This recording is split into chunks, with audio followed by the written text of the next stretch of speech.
జగన్మోహన్ రెడ్డి గారి మీద ఈ కూటమి ప్రభుత్వం ఒక భారీ కుట్ర చేస్తుందేమని చెప్పి నాకు అనుమానం. ప్రతిపక్షం లేకుండా చేయాలని, అసలు జగన్మోహన్ రెడ్డి గారిని లేకుండా చేయాలని చెప్పేసి ఈ కూటమి ప్రభుత్వం ఆలోచన చేస్తుందేమని చెప్పి నాకు అనుమానం.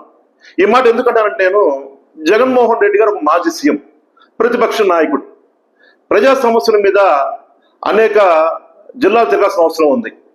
జగన్మోహన్ రెడ్డి గారు ఏ జిల్లాకి వెళ్ళినా సరే జగన్మోహన్ రెడ్డి గారికి మినిమం సెక్యూరిటీ ఇవ్వట్ల, ఈ పోలీసు వారు మినిమం సెక్యూరిటీ ఇవ్వట్ల, ఈ కూటమి ప్రభుత్వం కూడా జగన్మోహన్ రెడ్డి గారికి సెక్యూరిటీ ఇవ్వట్ల. జగన్మోహన్ రెడ్డి గారు ఎక్కడికి వెళ్ళినా సరే ప్రజలు తండోపతండాలు వస్తూ ఉన్నారు. ఈ మధ్యకాలంలో జగన్మోహన్ రెడ్డి గారు రాప్తాడు ఒక సమస్య మీద వెళ్ళారు. రాప్తాడు సమస్య మీద వెళ్తే ఆ హెలికాప్టర్కి పోలీసు వారు రక్షణగా ఉండాలి, కానీ ఆ హెలికాప్టర్ అద్దాలు పగలగొట్టారు. ఎవరు పాల్గొట్టారు తేలాల్సి ఉంది.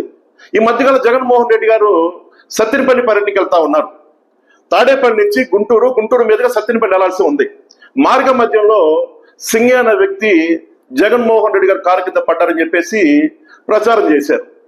ఎమ్మటనే ఆ గుంటూరు ఎస్పీ గారు జగన్మోహన్ రెడ్డి గారి ర్యాలీకి జగన్మోహన్ రెడ్డి గారి కారుకి సంబంధం లేదు, ఒక ప్రైవేటు వాహనం ద్వారా సింగే అనే వ్యక్తి చనిపోయాడని చెప్పేసి వారం క్రితం ప్రెస్ మీట్ పెట్టి ఎస్పీ గారు చెప్పారు.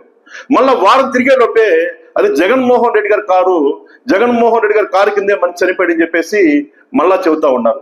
జగన్మోహన్ రెడ్డి గారి మీద కేసు బుక్ అయింది. అంటే జగన్మోహన్ రెడ్డి గారు ఏం చేయాలనుకుంటున్నారు? జగన్మోహన్ రెడ్డి గారిని లేకుండా చేయాలని చెప్పేసి కుట్ర చేస్తా ఉన్నారు.